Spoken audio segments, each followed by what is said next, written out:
तुम्हाला जमिनीत पाणी शोधायचं आहे, मग जाणून घ्या पाणी शोधायच्या पारंपरिक आणि वैज्ञानिक पद्धती. भौगोलिक रचनेप्रमाणे जमिनीच्या आतील पाण्याचे जे ओहोळ असतात ते कसे वाहतात, कुठे एकत्र मिळतात आणि पाणी कुठे आणि कसं साठवलं जातं हे विहीर आणि कूपनलिका खोदताना शोधणं महत्त्वाचं ठरतं. पानाडे अशा पाण्याचा शोध हा या पारंपरिक पद्धतीनं किंवा पारंपरिक पद्धती वापरून घेताना दिसतात आणि जमिनीवर पडलेलं पाणी प्रथम जमिनीत जिरतं, ते मातीच्या मगदूर आणि जमिनीच्या उताराप्रमाणे अतिरिक्त पाण्याला गती देखील मिळते. जमिनीची जी धूप असते ती ओहोळ, नाले, नदी यांच्या निर्मितीचं मूळ कारण पाण्याला मिळालेली गती हेच असतं. आणि पाणी जमिनीवर वाहताना पृथ्वीचं गुरुत्वाकर्षण त्याला आकर्षित करतं आणि त्यामुळेच झरे किंवा कूपनलिका, विहिरी यांना हे सगळं पाणी मिळतं. भौगोलिक रचनेप्रमाणे जमिनीच्या आतील पाण्याचे जे ओहोळ असतात ते कसे वाहतात, कुठे एकत्र मिळतात, पाणी कुठे आणि कसं साठवलं जातं हे सगळं शोधणं महत्त्वाचं ठरतं. आणि या साठवणुकीतच विहीर खोदली तर हमखास वर्षभर पिण्याचं पाणी आपल्याला मिळू शकतं. पण नेमकं हे ठिकाण शोधणाऱ्याला वॉटर विचर्स किंवा पानाडे म्हणतात. आणि हे जे पानाडे असतात ते जमिनीतील पाण्याचा शोध कसा घेतात ते आता आपण पाहूयात. नंबर 1, भूगर्भ आणि नैसर्गिक वनस्पतीचा अभ्यास.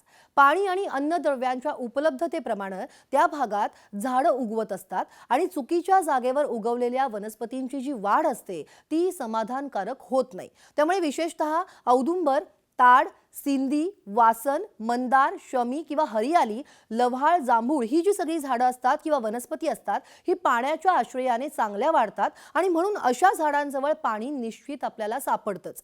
मुंग्यांची वारुळं सुद्धा पाण्याच्या जवळपास असतात. माळरानात सहसा झिरोफाइट्स जसं निवडुंग किंवा मग काटेरी झुडपं, कोरफड, खुरटं गवत अशा प्रकारच्या कमी पाण्याची गरज असणाऱ्या ज्या वनस्पती असतात त्या उगवतात आणि ह्या भागामध्ये पाणी नसतं याची जाणीव तिथल्या पानाड्यांनाही असते. नंबर 2, वाय आकाराच्या झाडाच्या फांदीचा प्रयोग. पेन्सिलच्या जाडीची, लवचिक, ताजी वाय आकाराची विशेषतः उंबर किंवा मग जांभूळ, मेंदी या झाडांच्या फांदीचा उपयोग पानाडे हे पाणी शोधण्यासाठी करतात. पानाड्या ही फांदी दोन्ही हातांनी छातीजवळ धरून वायचं खालचं टोक हे समोर धरून जमिनीवरती चालतो आणि चालताना एखाद्या ठिकाणी फांदी विशिष्ट धक्का देते. या धक्क्याची जाण ठेवून जमिनीतील भरपूर पाण्याचं ठिकाण हे या पानाड्याला ठरवता येतं. नंबर 3, लोलक. लोलक 5 ग्रॅम वजनाचा कोणत्याही धातूचा बनवलेला असतो. याच्या वरच्या बाजूला 1-2 फूट लांबीचा दोरा बांधलेला असतो आणि त्याची जी खालची बाजू असते ती अणकुचीदार असते. लोलकाचा जो दोरा असतो तो हातात धरून पानाडे शेतात सावकाश चालतात. लोलक पाण्याची जी दिशा असते ती दिशा दाखवतो आणि मग त्या दिशेने चालताना एखाद्या ठिकाणी तो जो लोलक असतो तो गोल गोल फिरायला लागतो. या ठिकाणी पाणी असतं. दोऱ्याची लांबी आणि लोलकाची फिरण्याची गती यावरून पाण्याची खोली आणि त्या पाण्याचं प्रमाण हे निश्चित करता येतं. हा जो प्रयोग असतो तो कमी खर्चाचा पण अनुभवांवरती आधारित आहे. नंबर 4, नारळाचा प्रयोग. प्रथम शेतात मध्यभागी जमिनीवर एक टोपलं उपडं ठेवलं जातं. त्यावरती दुसरं टोपलं सरळ ठेवावं लागतं.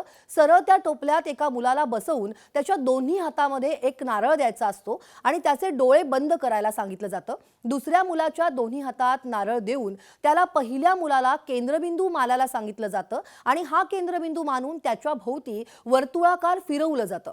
ही जी फिरण्याची जी त्रिज्या असते ती वाढवत वाढवत पूर्ण शेत त्याला फिरवलं जातं. प्रथम केंद्रबिंदूतील मुलगा हा स्थिर असतो. मग फिरणारा मुलगा पाण्याच्या जागेवर आला की केंद्रबिंदूतील मुलगा देखील हलतो किंवा फिरतो आणि ज्या ठिकाणी फिरणाऱ्या मुलामुळे केंद्रित मुलाची सहज आणि जास्त हालचाल होते त्याच ठिकाणी फिरणारा मुलगा हा थांबतो आणि जिथे हा मुलगा थांबतो ती जमिनीतील पाण्याची जागा निश्चित केली जाते. जिथे केंद्रित मुलगा फिरणाऱ्या मुलासोबत फिरतो त्या पूर्ण परिघाला भरपूर पाणी असल्याचं तिथला पानाड्या आपल्याला सांगतो किंवा तसं समजलं जातं. नंबर 5, पाणी आवडणारे प्राणी.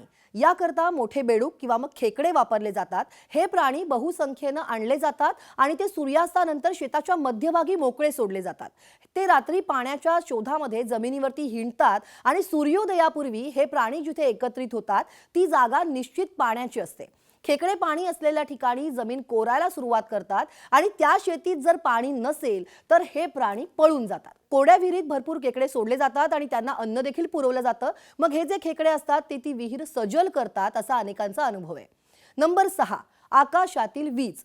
उच्च दाबाची कडाडणारी वीज ओल्या जमिनीकडे प्रकर्षानं आकर्षित होते आणि पावसाळ्याच्या सुरुवातीला ज्या ठिकाणी वीज पडते त्या ठिकाणी जमिनीत भरपूर पाणी असतं असं समजलं जातं। त्या जमिनीमध्ये धातूचा साठा किंवा त्या जमिनीवर उंच झाड आणि उंचवटा आहे का हे सुद्धा पाहिलं जातं।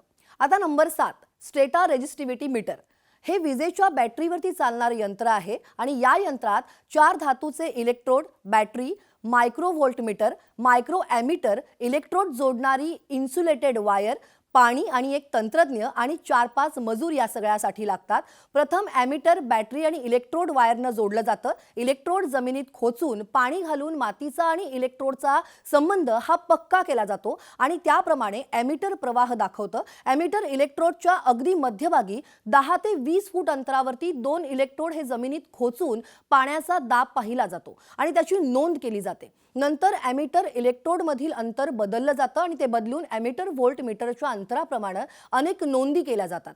जसजसं ॲमीटर इलेक्ट्रोडनं अंतर वाढतं तसतसं वीज प्रवाहाला अडथळा निर्माण होतो, पण ज्या ठिकाणी भरपूर पाणी असतं तिथं वीज प्रवाहाला अडथळा येत नाही, कारण वीज पाण्यातून सहज वाहते। जिथे वीज प्रवाह खंडित होतो तिथं विना पाण्याचा अभेद्य खडक आहे असं मानण्यात येतं। हा जो प्रयोग आहे हा प्रयोग थोडासा महागडा आहे, पण जमिनीतील खनिज संपत्ती किंवा लोखंडी पाईपलाईन मुळे चुकीचे ठोकताळे बांधले जाऊ शकतात, म्हणून तज्ञ व्यक्तीकडून आणि यंत्र प्रमाणित करूनच हे यंत्र वापरावं लागतं। जमिनीतील पाण्याचा शोध घेताना हा शोध घेण्याच्या पद्धतींचे जे 3 प्रकार आहेत त्यात भूशास्त्रीय पद्धत, भूभौतिक पद्धत आणि वनस्पतींचं निरीक्षण, पण या सगळ्यामध्ये भूगर्भातील पाणी आणि पृष्ठभागावरूनच दिसण्याची काहीही विशेष पद्धती नाहीये आणि ज्या पद्धती आहेत त्या सर्व फक्त अंदाजच आहेत। त्यामुळे पुन्हा त्यातली कुठलीही एक प्रकारची अंदाज पद्धती म्हणजे हीच खात्रीशीर आहे का असा निष्कर्ष कुणालाही काढता येत नाही। फक्त एकच लक्षात घेणं आवश्यक आहे, ते म्हणजे हा देखील अंदाजच आहे, म्हणजे तो सर्वस्वी भूवैज्ञानिकाचा किंवा त्या पाणाड्याचा अनुभव आणि त्याचा जो पाणलोट समजून घेण्याच्या मेहनतीवरती हा अवलंबून असतो। ही माहिती तुम्हाला कशी वाटली हे कमेंटमध्ये सांगायला विसरू नका आणि हा व्हिडिओ जास्तीत जास्त शेअर करा।